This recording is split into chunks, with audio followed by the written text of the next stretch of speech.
Сәлеметсіңдер ме балалар, қалдерің қалай? Қазір бізде қазақ тілі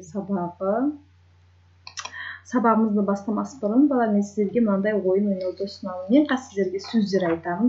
Сол сөздердің ішінен етістіктерді естісеңіздер, қол шапалақтап бір рет сызып қойыңыздар. Яғни бір етістік естісеңіздер, бір сызық, екіншісін 2, 3, 4, яғни ең соңында сызықтар санаймыздар. Барлығы неше етістік айтылғанын табамыз екен. Естеріңізге түсірейік, етістік дегеніміз не істеді, не қылды, қайтты деген сұрақтарға жауап береді, және де заттың қимылын, іс-әрекетін білдіреді екен. Ал ойын басталды. Мен сөздерді оқимын, сіздер қараудыңыздар. Ағаш. Өте жақсы, бұл етістік емес, себебі бұл не деген сұраққа жауап берді. Кеттік. Оқыды. Өте жақсы, бұл жатады, сызықпен белгілеп қоюға болады, яғни шапалақпен ұстап, сызықпен белгілеп қоюыңызға болады. Бұл бізде не істеді, не қылды, қайтты деген сұраққа жауап береді, заттың қимылын білдіреді екен, иә? Кеттік енді ары. Көгершін, білім, ойнады, денсаулық, жүгірді, секірді, сөйледі, биледі, кітапхана, табиғат, қорғаймыз. Ал сіздердің өздеріңіздің неше етістік жазғандарын санап шыға қойыңыздар, белгілегендеріңізді. Нәтижесінде менікімен салыстырайық, балалар. Оқыды, ойнады, жүгірді, сөйледі, биледі, қорғаймыз деген осындай етістіктер кездескен екен. 6 етістіктер. Сіздерге 6 болса, онда сен тамаша жауап бердің, балалар. Келесі, балалар, мақсатымызды анықтамас бұрын, балалар, мына кестеге қарауыңызды өтінемін. Яғни айырмашылығы мен ұқсастығын анықтап көрейік. Бірінші кестеде жазды, ұшты, жүзді, күлді, түсті деген сөздер кездессе, екіншісінде жазып отыр, ұшып бара жатыр, жүзіп жүр, күліп отыр, түсіп кетті деп екінші бағанда осылай жазылған екен. Ұқсастығы неде? Ұқсастығы екеуі де етістік. Екі бағанда да не істеді, не қылды, қайтты деген сұрақтарға жауап береді, екеуі де етістік сөз болып келеді екен. Айырмашылығы, мында бір сөзден болса, мында 2 немесе одан да 3 сөзден қолданған екен. Қалай ойлайсыңдар, бұлардың екіге бөліп жазып отырмыз? Яғни бұлар бізде дара етістік және күрделі етістік деп, біздің етістігіміз екіге бөлінеді екен. Дара етістік дегеніміз қандай етістіктер? Дұрыс айтасыңдар, бір сөзден құралған етістіктерді дара етістіктер дейміз. Ал күрделі етістік деген қандай етістіктер? 2 немесе 3 сөзден құралған сөздерден тұрған етістіктерді күрделі етістіктер дейміз екен. Осыған сәйкес біздің мақсатымыз мынандай екен, бар. Мәтіннің мазмұнын болжаймыз, етістіктерді және дара күрделі етістіктердің дара және күрделі екенін анықтап жазамыз екен, анықтаймыз екен. Бүгінгі мақсатымызға қол жеткізетін мынандай тапсырмалар бар екен, балалар. Сіздердің оқулықтарыңыздың 79-шы бетіндегі 21-ші жаттығуға назар аударуыңызды сұраймын. Бірінші, мына сурет бойынша не айта аласыңдар? Кім не деп отыр, кімге қалай айтып отыр, өзіңіздің болжамдарыңызды айтыңдаршы. Мына торғай, шегіртке, құмырсқа. Өздеріңіз қалай ойлайсыздар? Дәл қазір видеоны стопқа қоя тұрып, осы бойынша өздеріңіздің болжамдарыңызды айтып көріңіздер. Бір күні деп бастайсыздар ма, баяғыда деп бастайсыздар ма, өзіңіз бір шағын ғана әңгіме құрастырып көріңізші.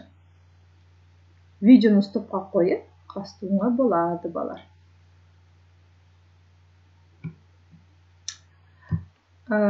Құрастырып болғаннан кейін, бұл жерде мәтіндегі дара және күрделі етістіктерді анықтап, тек қана ауызша орындаймыз бұл тапсырманы.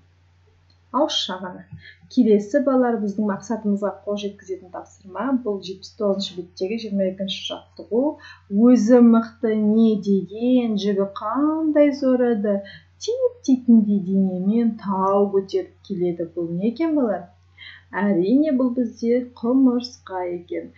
Өлеңді оқы, қатесіз әдемі көшіріп жаз, етістікті тауып және етістікті тауып күрделі дара екенін ажырады екен. Көшіріп аламыз әдемі етіп. Міне сіздерге дескриптор берілген. Тек қана бір етістік бар, соның дара немесе күрделі екенін анықтап жазасыздар. Видеоны стопқа қойып, бұл тапсырманы орындауыңызға болады, балалар.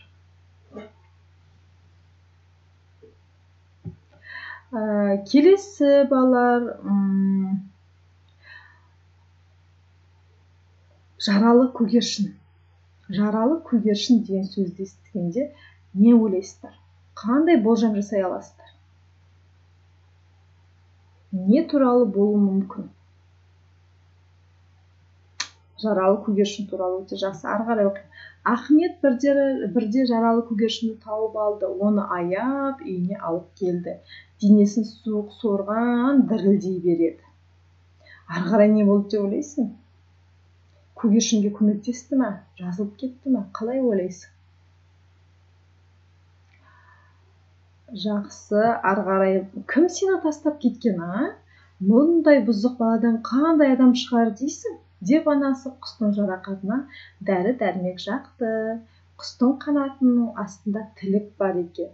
Қан үйіп қалыпты. Дәкені денесін орап тастады.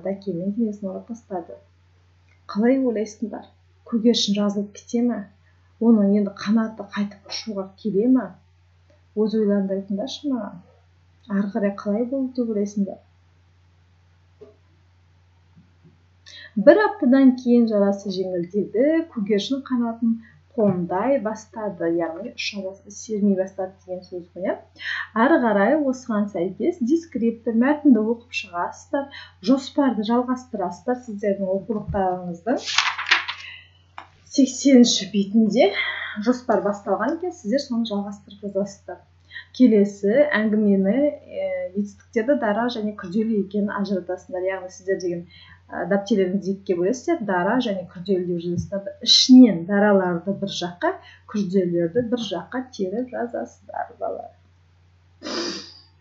Дәл қазір, балалар, бұл тапсырманың ортасында мынандай жаттығуды жасауға болады, балалар. Көзіңізді жоғарыға, оңға, солға, төменге айналдырып, бір отырып, бір тұрып, қолыңызды сермеп, аздап қана демалып алуларыңызға болады, балалар. Келесі біздің мақсатымызға қол жеткізетін ең соңғы тапсырма, балалар, бізде. Мына 5 сөз берілген дара етістікке. Сіздер соны күрделі етістікке айналдырып жазуларыңыз керек. Сіздердің 24-ші жаттығу 79-ші бетте.